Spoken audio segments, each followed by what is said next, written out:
Karachi is an enormous city. It's vast, it's busy, it's hectic. There's almost 20 million people that live there. It's dusty, it's noisy. It's a city with real energy. It's also a city that's very difficult to make a film in.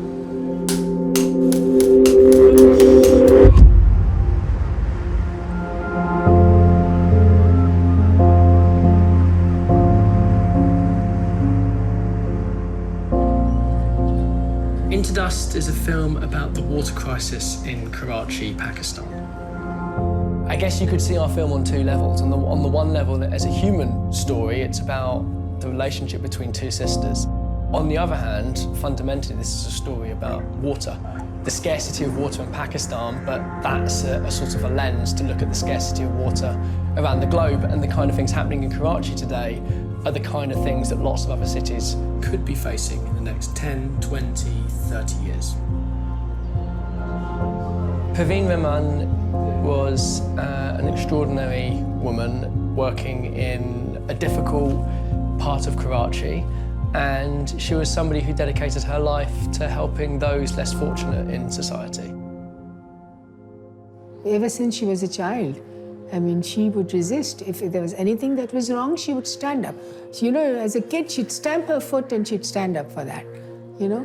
She had this stubbornness or whatever, you know, and she could not tolerate any kind of unfairness. She worked for an NGO called the Orangi Pilot Project, and in her work she came across two big things that were particularly unjust. That is the stealing of water and the theft of land.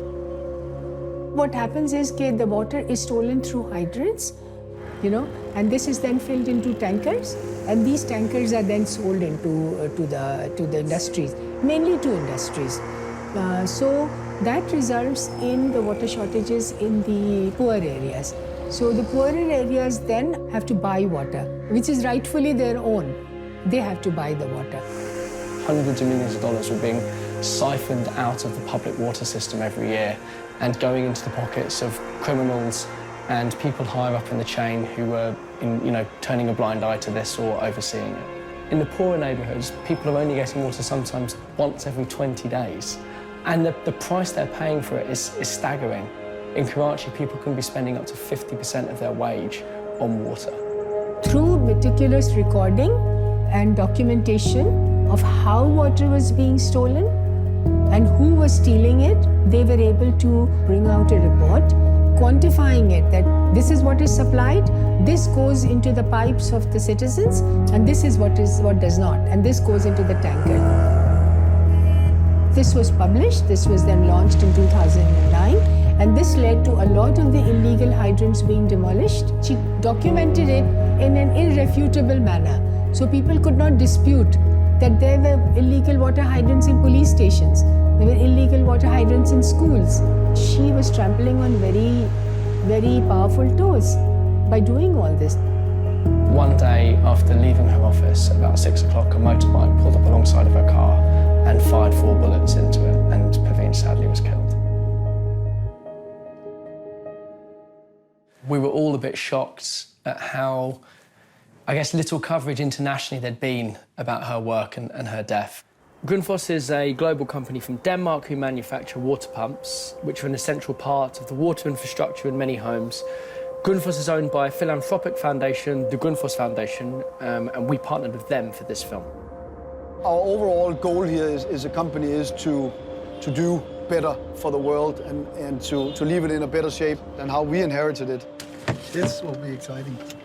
We have an obligation to solve some of the world's biggest problems around water scarcity and energy problems or climate issues around the world. We feel like that's an obligation, and that comes all the way back from the founder, and that's why we have kind of built the company on that foundation. I'm so fortunate I carry the name of the founder of Grundfos, also called Paul Du Jensen, which is my grandfather. Is this one good now? Yes. By 2030, We want to give clean drinking water to 300 million people that do not have access today. And that's huge. We want to save our own CO2 emission in our company by 50% compared to what we had in 2008. And actually building a strong story here in a movie-based format. This is really about bringing the attention to the world around water scarcity. These are just examples of us needing to contribute. It's needed. With increasing urbanization, our energy consumption grows, and CO2 emissions is a major driver for climate change. Combating climate change is about reducing CO2 emissions.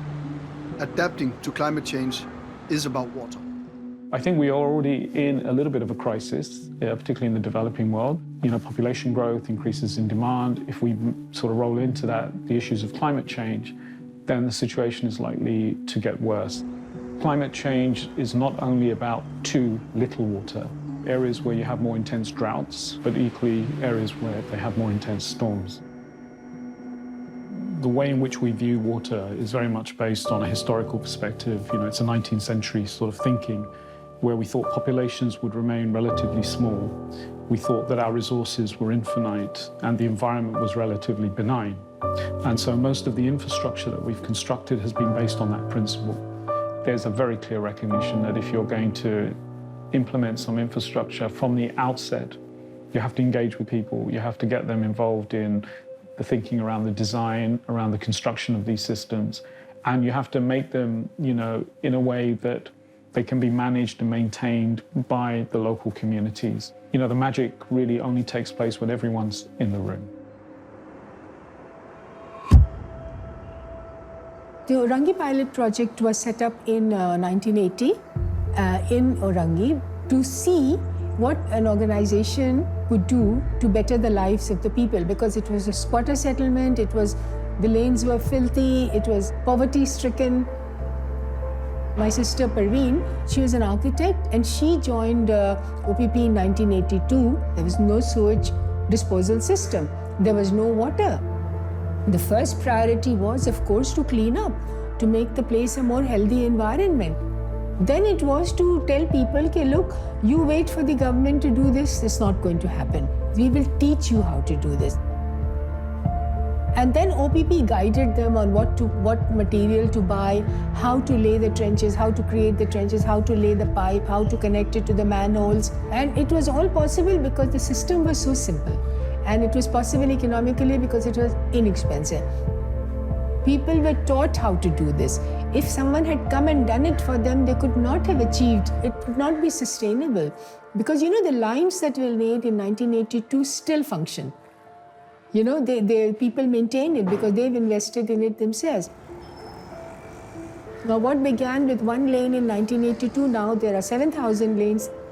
And that is how Orangi, from a squatter settlement of 800,000 people, is now a thriving township of 2.3 million people.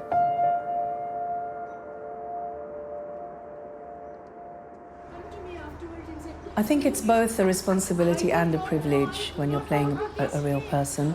It was really wonderful to meet her. She's an older sister, you know, very protective of the younger sibling, and yet the younger sibling was somehow forging, you know, she was a pioneer and out there, and Akila was always trying to sort of not contain her, but protect her, you know.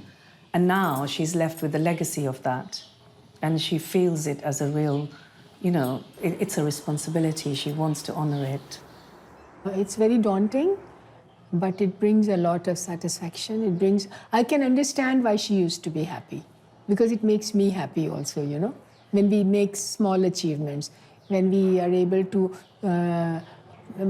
teach people how to do a certain thing, and we're able to help them better their lives.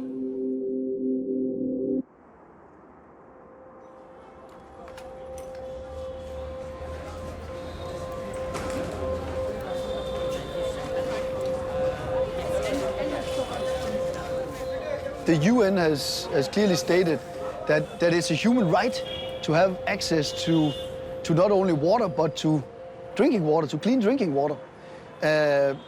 But honestly, in the world, that's not a fact. There's so many places where we do not have that. About 900 million people lack access to clean drinking water. And 1,000 children die under the age of 5 every single day because of unsafe drinking water and poor sanitation. And that's where we feel we have a strong obligation to help. It's terrifying to think how many cities in the next 30 years are going to be facing extreme water scarcity. And it doesn't just mean people not having enough water coming out of their taps. It also means criminalisation. It means corruption in the government. It means the breakdown of law and order. It's a very scary situation that we're facing.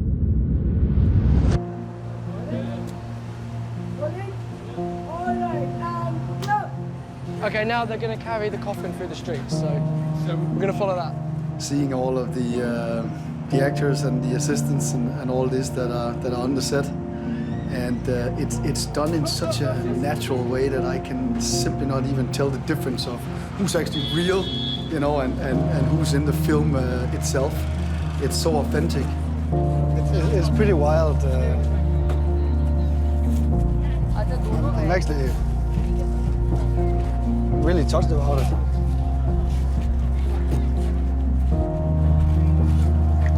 Sorry.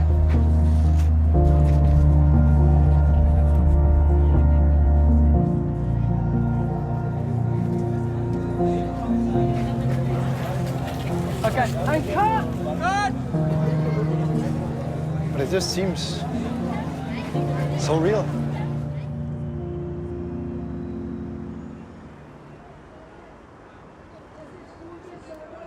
I think the moments in the filming where actually I felt emotional were the moments where we were recreating what it's like to not have water in Karachi, in real life. And there was a scene we filmed where water comes to a neighbourhood for the first time in 20 days. Just seeing that play out, it's really, really shocking. And that's what hundreds of thousands of people are going through every day.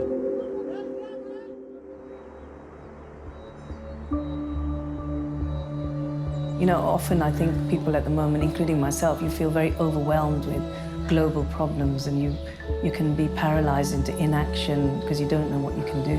I want people to think about their own water consumption habits. We've heard about our carbon footprint, but very few people know about your water footprints. Some of the innovations that are taking place, you see disruption on the horizon, but we can't, you know, keep our eye off the ball. I mean, it really does require concentrated effort. I think it's a very urgent story, you know, that needs an audience on many levels. I mean, I think they will see a deeply personal story of a woman who's had so much empathy and compassion and was a pioneer and a leader and was murdered in such terrible circumstances, but who has left this enormous legacy. It's a fantastic story about, I would say, a freedom fighter for water. I think it's a story that needs to be told because it brings out huge awareness around some of the problems that the world is facing right now. You know, I wanted to be a film about hope for the city, hope for the world, hope for women and for nature, for the environment. There are things that you can do in your own life to make it better. There is cause for concern, but there is no cause to be despondent. There is a lot of hope.